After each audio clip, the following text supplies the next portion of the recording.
성탄절이라는 것은 우리가 사실 예수님의 생일이라는 거잖아요. 거룩하신 분이 탄생하신 날이다 라고 우리가 교회가 12월 25일로 해서 이렇게 기념하고 이렇게 저희가 예배를 드리는데, 실제로는 예수님의 생일이 성경에 정확히 기록되어 있지 않습니다. 그래서 이 성탄절에 대해서 일부 이렇게 교회 역사가 진행되는 동안 계속해서 시비가 좀 있었습니다. 본래 이제 12월 25일 날은 콘스탄틴 대제가 기독교를 국교로 하지는 않았지만, 그분이 313년에 밀라노 칙령을 발표해가지고 로마 제국이 기독교를 핍박했던 것들로부터 자유시켰잖아요.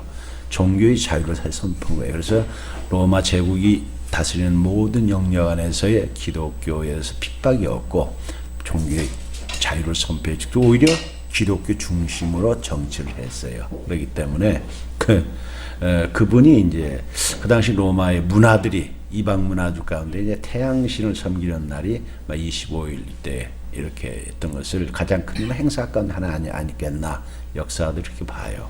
그것을 정치하는 사람들이니까 그런 걸 잘 계산하잖아요. 가장 예수님을 사랑하고 이 정신 세계를 하나로 묶는 데는 종교가 최고죠. 그래서 콘스탄틴 대제가 물론 개인적으로 그 어머니의 그 영향을 받고 또 신비한 체험을 해가지고 이렇게 자기가 패권을 잡았는데, 하나님의 도우심으로 그걸 자기 인정하기 때문에 그렇게 밀라노 칙령을 발표한 거예요. 그러니까 어떻게든 기독교를 가지고 전 국민이 하나 돼 가지고 하기 위해서 하면서 종교 회의도 개최하도록 정부에서 정권주로 밀어줬지요. 핍박하는 데서 거기서 후원해 주면서. 그러다 보니까 이제 이 성탄절, 예수님의 탄생을 12월 25일 당시 가장 큰 축제가 했던 그런 태양의 날, 이런 날로 했다라고 역사들이 보는 거예요. 어쨌든 여러 절기를 상으로 봤어도 이 종교 쪽 그런 신학자들도 크게 나쁠 건 없다 생각을 해서 했죠. 또 예수님은 빛으로 오신 분이니까 그런 의미도 있고, 그러니까 그렇게 이제 받아들이는 걸로 그렇게 이해를 하면 돼요. 그래서 지금도 일부 이단이라고 우리가 이렇게 좀 분류하는 그런 쪽에서 저 기독교가 잘못됐어. 그 중에 대표적인 거 하나가 저들은 말이야, 예수님 생일이 성탄절이 아닌 이교들이 섬겼던 그 태양신을 섬기는 걸 지금 예수님한테 했다라고 비난하는데, 꼭 그렇게만 볼 건 아니다는 거지요.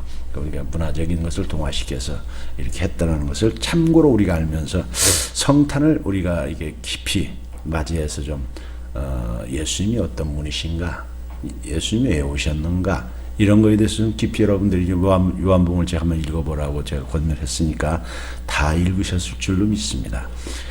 이 땅에 예수님이 오신 사건은 어떤 한 위대한 인물이 태어나가지고 그 일 때문에 이렇게 유명해진 거 아니에요. 다른 존재하는 우리가 기억되고 있는 인물들 가운데는 대개가 이 땅에 태어나고 난 후 그가 활동한 그 활동 영역 때문에 예술가로서 또는 정치가로서 또는 무슨 여러 과학자로서 그 이름을 업적 때문에 남기는 건 맞지요. 그런데 그것들은 태어나고 난 후에 성장해 가서 나중에 그것 때문에 인정하는데, 예수는 그런 분이 좀 아니다라는 거예요. 성경에서 예수의 이야기는 정확히 마태복음과 누가복음에서 예수의 태어나시는 과정을 자세히 기록했어요. 이게 중요하기 때문에 그렇습니다.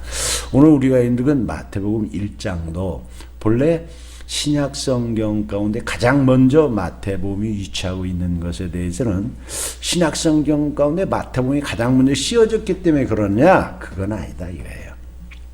되게 마가복음이 먼저 쓰여진 걸로 보는데도 마태복음이 제일 앞에 위치하게 된 중요한 계기는 뭐냐면, 마태가 기록할 때 1장에서 구약과 신약을 잇는 놀라운 장을 마태가 썼어요. 이게 기록되어 있고, 구약 성경을 가장 많이 인용해가지고 이렇게 구약을 인용해가지고 예수에 적용시켜서 예수는 구약에 약속했던 메시아가 오신 분이다라고 가장 많이 인용한 것이 마태복음이에요.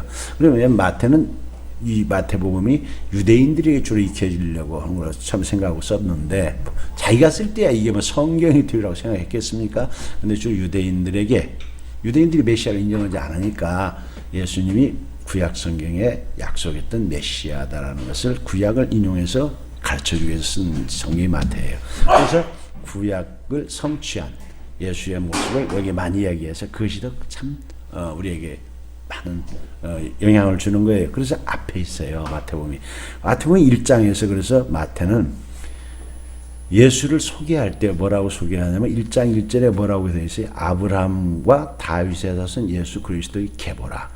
예수의 족보를 이야기하는데 혈통을 중시하는 유대 사회에 아주 유대인이 혈통을 중시하는데 특별히 예수의 혈통을 이야기할 때 말하자면 족보를 이야기할 때 어디를 이야기합니까?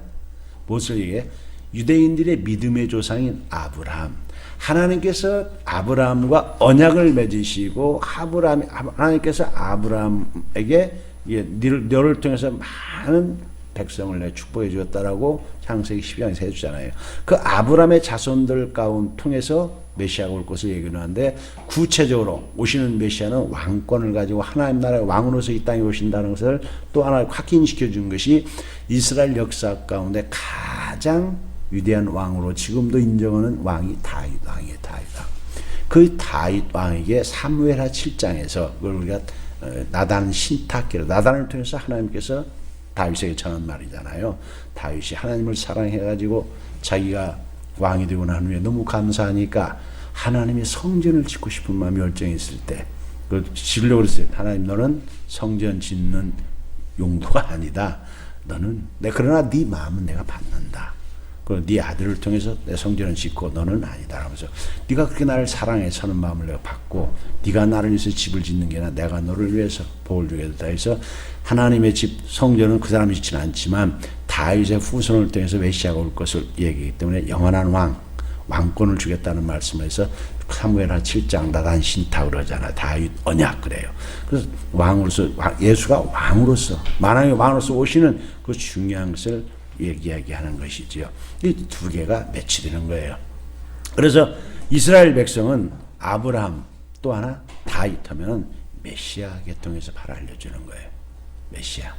그러니까 이 마태가 아브라함과 예수를 딱 둘을 꼽는 것은 바로 예수는 아브라함에게 약속했던 또 아브라함의 후손인 다윗에게 했던 왕 되신 메시아가 바로 이 예수다. 그래서 그 족보를 역사를 쭉 기록해서 앞에 17절까지 이렇게 기록해 놓은 거예요. 쭉 그것을 자기들이 기록해 놓고 그러고 나서 그 예수의 혈통을 그리고 신학적으로 인성을 기록한 거죠. 인간적인 혈통을 기록한 후에 오늘 우리가 읽은 18절부터 나머지 25절까지는 참 중요한 거예요.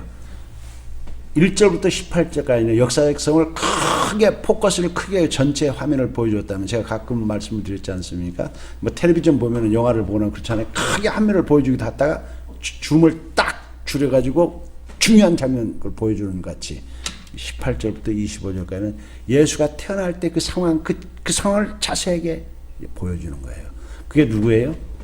예수 태어날 때 고민했던 두 사람이 있었죠. 한 사람은 마리아하고 한 사람은 마리아의 남편이었던 요셉이라는 사람이에요.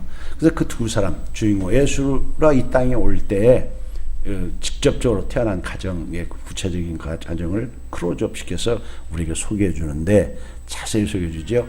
예수의 태어나심에 대해서 설명을 잘해줘요. 먼저 18절에서 그렇게 얘기합니다.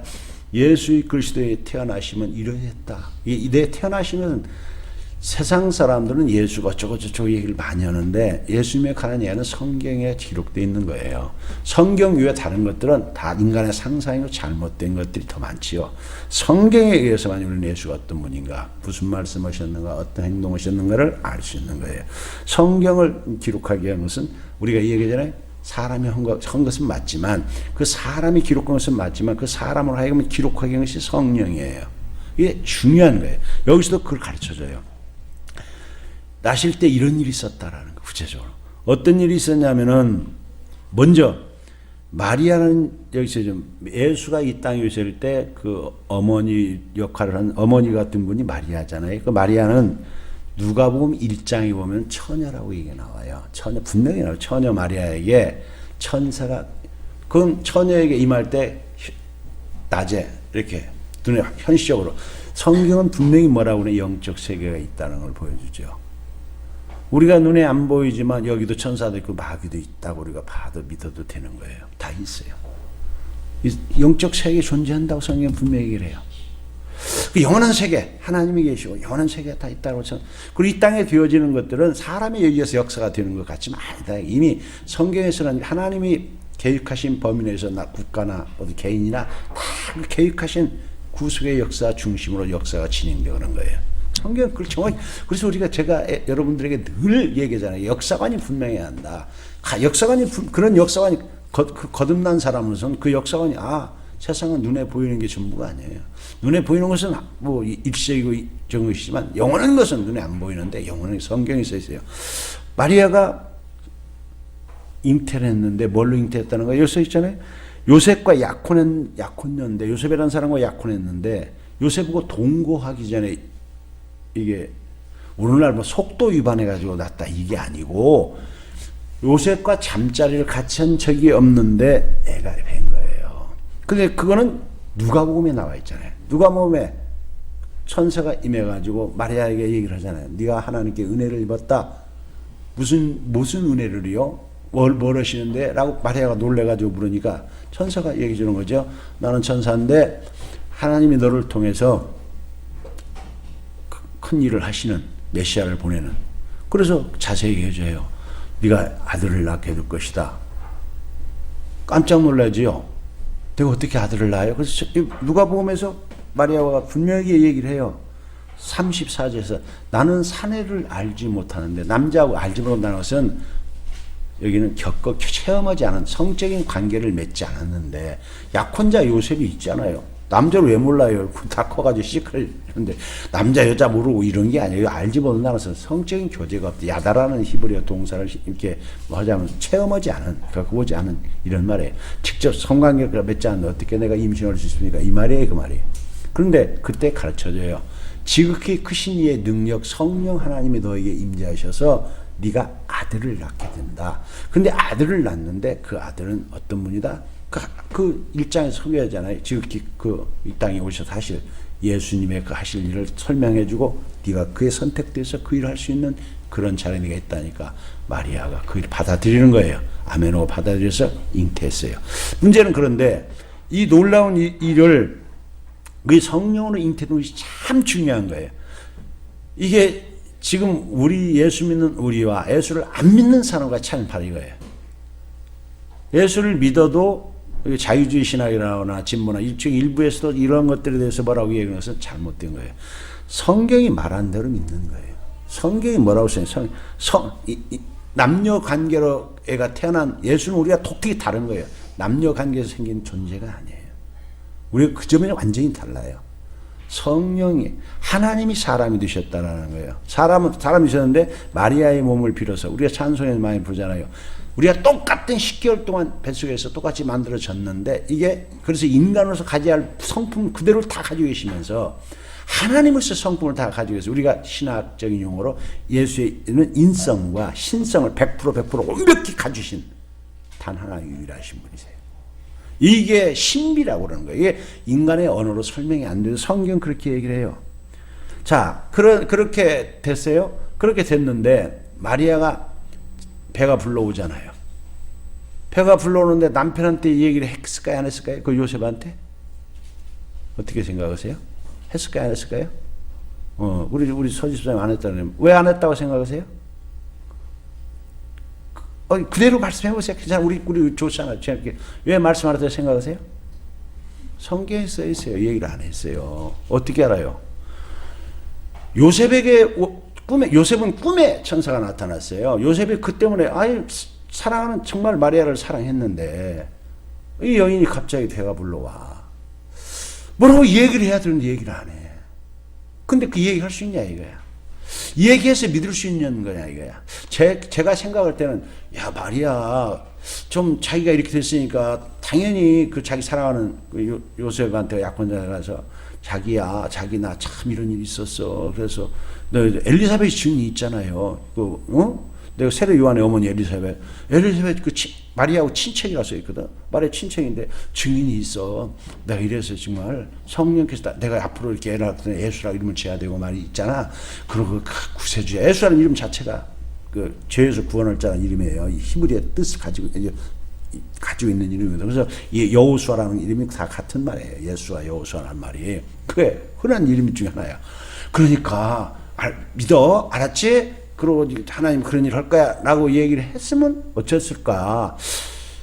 그렇게 생각이 좀 들어가거든요. 근데 이 얘기를 안 했어요. 근데 이 얘기를 왜 안 했을까?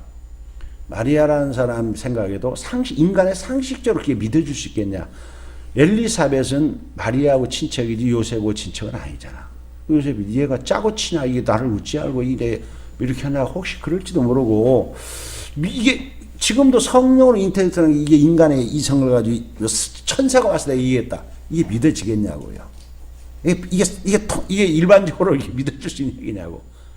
믿을 수 있는 얘기가 아니다고요. 여기 내가 왜 이 얘기 안 했다고 확실하게 아냐면, 요셉이 모르는 거야. 요셉 모르니까 고민하고 고민하는데, 성경은 요셉을 뭐라고 얘기하냐면요, 의로운 사람이라고 얘기해요. 여기 27에 보면은 요셉은 이 19절입니까? 19절에 그의 남편 요셉은 의로운 사람이라고 요셉은 의롭다라는 거예요. 의롭다라는 말은 무슨 말일까요? 저는 항상 성경에서 의롭다는 첫째는 뭐예요? 공의롭게 행동한다는 말을 얘기하지 않아요. 하나님과의 관계에서 바른 사람. 늘 관계를 얘기해요. 내가 의인이다라는 성경에서 하나님과의 관계를 먼저 얘기하는 거예요. 믿음으로 정말 사는 사람을 의인이라고 그러잖아요. 늘 하나님을 신뢰하고 신전의식을 가지고 자기 뜻대로 살지 않고 하나님을 기쁘시게 하고 살아가는 사람이에요. 그래서 구체적으로 어떻게 사는 사람들이에요? 말씀을 기준으로 하나님의 말씀을 진리로 알고 그 말씀을 잣대로 자리 쳐서 복종시키면서 살아가는 사람이 그런 사람이에요. 그래서 하나님 거룩한 죄를 멀리하고 사랑으로 살아가는 사람이에요. 사람 관계도 반드시 올바른 관리, 사랑의 관리인 걸 하는 거예요. 인격적으로. 그러는 거죠. 이런 사람이라는 거예요. 얼마나 고민했겠습니까? 나는 요셉이 의롭다라는 것을 이제 여기서 보면서 그 얘기를 해요. 요셉이 정말로 왜 의로운 사람이냐? 설명이 써 있지요. 거룩한 사람이잖아요. 아예 자기 아내들 그렇게 순수했고 그렇게 착했던 그 마리아가 돌변해가지고 자기를 피했는지 안 피했는지 모르겠지만 말도 않고 이렇게 됐는데 뭐라고 용서를 빌지도 않고 어쩌다고 얘기도 않고 저러고 있으니까 열받았을 거 아니에요. 근데 아무리 사랑해도 그렇지 불의한 내 자식도 아닌 여자가 불의한 일을 했는데 그대로 받아줄 수는 없는 거잖아요. 에이 괜찮아 실수일 수 있지 네가 못하는 짓 하는가 보는데 괜찮아 이렇게 하진 않았다는. 하나님께 올바른 사람은 불의한 거에 대해서는 받아들이기 어려운 거예요. 불의는 일단은 그대로 받으면서 죄를 같이 질 수는 없잖아요. 죄 속에서 가지고. 그러니까 고민을 엄청 했겠지. 그럼에도 불구하고 여기서 써 있는 건 뭐냐면 드러내지 않았다는 것은 보고하지 않았다는, 공개적으로 그들 종교 단체들한테 내 아내들 이 약혼한 여자가 저렇게 애를 뱄다. 나하고는 관계없는 얘기다. 그러면 그 사이에서는 매장되는 거죠. 여자가. 매장되는 거예요. 그렇게 하지 않았다는 거예요. 그리고 어떻게 했다? 정말로 용서할 수 없음에도 자기가 그러지 않고 여인을 불쌍히 여기고 품어주고 조용히 자유케 해주려고 했다라는 거예요. 그 결정을 그렇게 하루아침에 했겠으면 이걸 오랫동안 했겠지요. 그리고 이제 내일 그렇게 얘기하려고 아마 오늘 저녁에 그렇게 결정했다라는 것을 보는 거예요. 근데 그때 성경은 정확히 얘기하죠. 20절에 아마 이 일을 생각할 때 이제 이렇게 결정했을 때란 말이죠. 근데 그 밤에 마리아에게 수태하고 할 때는 낮에 정식으로 천사가 보이면서 얘기했는데 놀랍게 또 요셉은 그렇게 하지 않고 꿈으로 천사가 와서 말씀. 그래서 하나님의 능력을 다양하게 보여주시는 것이죠.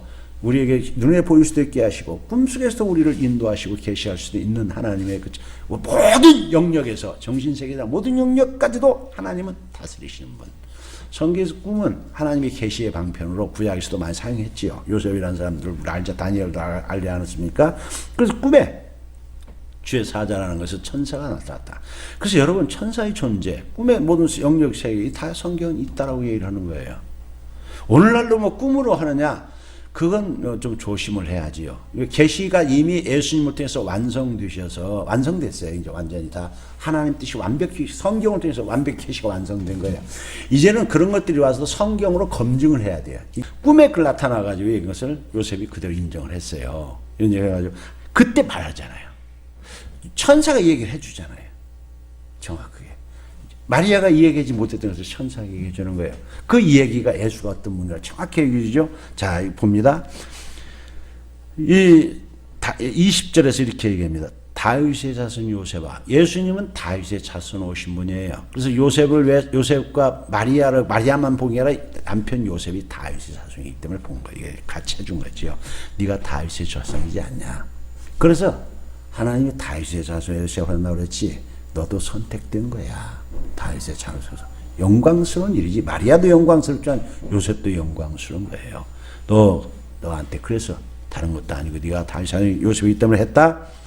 네 아들 사람 마리아 데려오기를 무서워하지 말라고 번역되어 있는 것이 조금 아쉽다라는 것이죠. 주저하지 마라. 막 이런 뜻으로 해석해도 되는 단어예요. 네가 지금 망설이고 안 데리려고 하지 않냐. 그러지 말아라. 너는 참 도저히 네 성품상 못 받아들여서 그런 줄 알았는데 부정하게 한 게 아니다.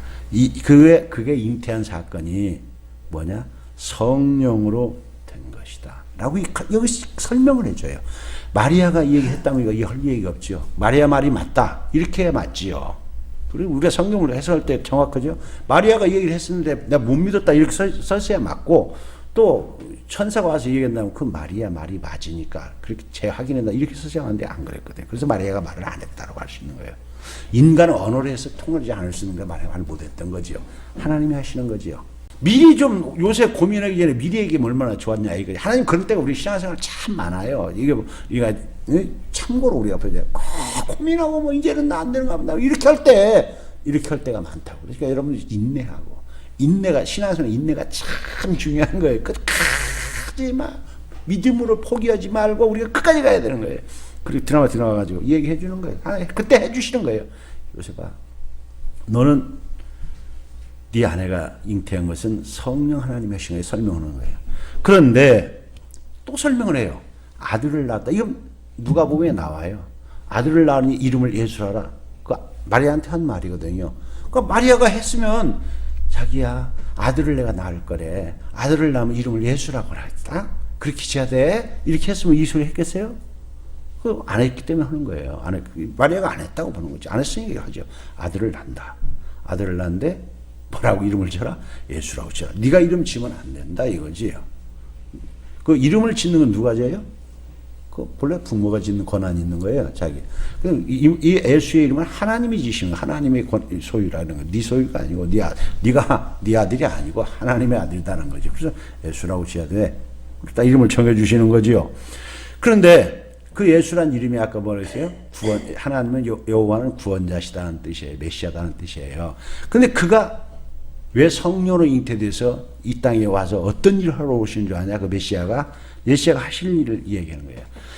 네가 낳을 아들인 네가 네 아내를 통해서 낳을 아들은 성령으로 이 땅에 오신 하나님이신데 그가 자기 백성들을 자기 백성이라는 것은 자기 백성을 가지고 있으면 왕이잖아요. 왕. 내 백성을 가지고 있으면 왕이에요. 그러니까 왕으로서 오시는 분이다. 자기 백성들을 가지고 하나님 나라의 왕으로서 오시는 분이라는 거죠. 와서 그 백성들이 가지고 있던 죄의 문제를 해결해 줄 수 오신 분이다. 그러니까 죄인들을 구원해서 의인의 나라 하나님 나라를 만들어 오시는 분이다. 죄에서 예수는 이 땅에 왜 와요? 죄로부터 우리를 구원해 주시러 오신 분. 이름 자체도 그렇고 하시는 사이 그래서 오시는 거예요. 예수님은 죄로. 그래서 동정녀 마리아에서 났다는 말은 굉장히 중요한 것이죠. 그래서 설명을 해줘요. 이게 갑자기 우연히 지금 우리가 계획한 게 아니다. 너 이거 이미 하나님께서 계획하신 22절부터 설명을 해주는 거예요. 이 지금 너 뒤에두고 진행하는 일은 갑자기 돌발적으로 된 게 아니다라는 거예요. 이 모든 일을 진행된 것은 이미 하나님께서 선지자로 하신 말씀을 이루시는 과정 중에 있다. 중요합니다. 성경에 기록된 모든 이야기들은 이미 하나님이 선지자를 통해서 선포하신 말씀이에요. 성경은 그러니까 우리 지난주에 했잖아요. 성경은 사람이 쓴 책이 아니라고요. 사람이 기록을 했지만 그 저자는 누구라고요? 하나님이시라고요. 하나님이 선지자들을, 예언자들을, 그 말씀을 맡은 자들로 하여금 기록하게 한 책들이라는 거예요. 여기 지금 이 얘기하고 있어요. 그거 기록하게 했지 않냐, 하나님이. 그거 지금 이루어 가시는 거예요. 그래서 그 선지서 중에서도 이사야서를 인용하는 거예요. 처녀가 잉태해서 아들을 낳으면서 예수님 태어나기 전 8세기, 주전 8세기 때지요. 주전 8세기 때 이사야가 예언한 것이잖아요. 이사야서 우리가 7장 14절 요 밑에 써 있지요. 23절에 보라, 처녀가 잉태해 아들을 낳을 것이요. 그의 이름은 예수라라. 이건 안 써 있고 임마누엘 하는 것은 임마누엘은 설명되어 있지요. 번역한즉 하나님이 사람이 되시는 거예요. 성령 하나님께서 이 땅을 예수를 잉태케 해서 오신 하나님인데, 하나님이, 예수는 그래서 성령으로 잉태되신 하나님이 사람이 되신 분, 하나님이 이 땅에 오신 분이라고 설명해 주잖아요. 그 예수예요. 잘 얘기하죠? 왜요? 죄로부터 우리를 구원해 주시려고. 중요한 것이죠. 그 성경은 사람이 쓴 건 맞지만 온 저자는 하나님이세요. 그래서 여기 이 마태도 지가 기록한 것 같지만 성령이 기록하셨잖아요. 다시 마태가 기록한 예수 이야기는 그대로 자기 생각을 쓴 게 아니고 정확하게 진리의 말씀을 기록했고 그대로 이루어지는 거예요. 반드시 예수님 다시 오시고 심판이 있고 다 권 있는 거예요.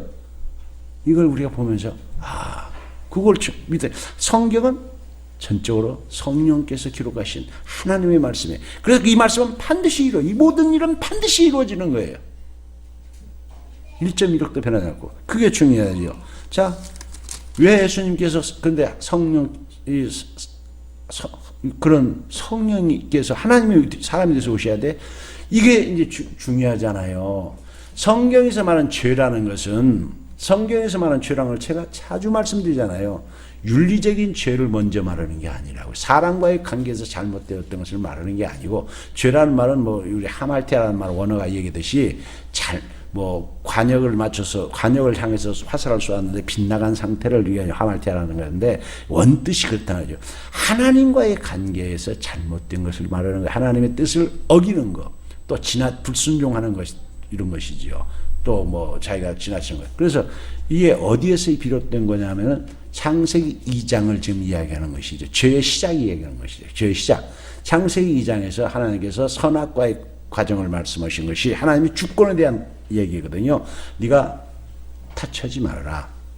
저거는 정말 하나님이 창조주 되시고 모든 것을 너에게 맡기신 분, 관리하시는 분, 하나님의 말씀이 진리의 말씀이라고 믿고 저 타치하지 마라. 안 하겠습니다 했는데 창세기 3장에서 그거를 어겼잖아요. 먹은 이유가 뭐예요? 하나님같이 되려고. 나도 하나님같이 될 수 있다. 이게 지금도 사람들이 하나님을 대적하는 게 다 인본주의, 우리가 인본주의 나쁘다는 건 아닌데, 이게 아주 잘못된 게 뭐냐면, 우리가 사람의 인격은 존중하지요. 그러나 그것이 인간이 하나님은 자존자는 아니에요. 절대 의존자인데, 오늘날 동성애법, 이게 문제가 심각하고 이러는데, 인권 하면서, 인본주의가 잘못된 것이죠. 아까 인권을 제가 착각하는데, 인권을 존중하는 것은 좋지만 인본주의는 잘못되죠. 우리는 뭐예요? 신본주의죠. 하나님 중심, 하나님이 진리시고 이런 모든 게 말씀이죠. 그런데 그런 이 인권 자체를 우리가 존중해요. 하나님의 형상으로 지음받은 우리 인간이기 때문에 가장 존엄한 존재예요. 저는 가끔 이 세상 사람들이 말할 때 인간이 존엄하다, 인권할 때 속으로 웃어요. 내가 지금 말이 안 되는 거예요. 짐승이 진화돼가지고 이렇게 고등동물인데 인권이라는 게 뭐 있냐? 짐승보다 하는 게 지혜가 좀 지식이 더 있다고 존엄하냐? 얘기가 안 되는 거야. 창조론을 얘기 안 하면은 사실 인권 얘기할 수 없어요. 짐승과 똑같잖아요. 짐승이 좀 고등동물일 뿐이지 인권이 뭐 있어요. 그러나 창조론을 해야만. 왜 달라요? 하나님의 형상으로 지음받고 영원히 존재하잖아요. 이 땅에 잠시 살다 없어진 존재가 아니잖아요.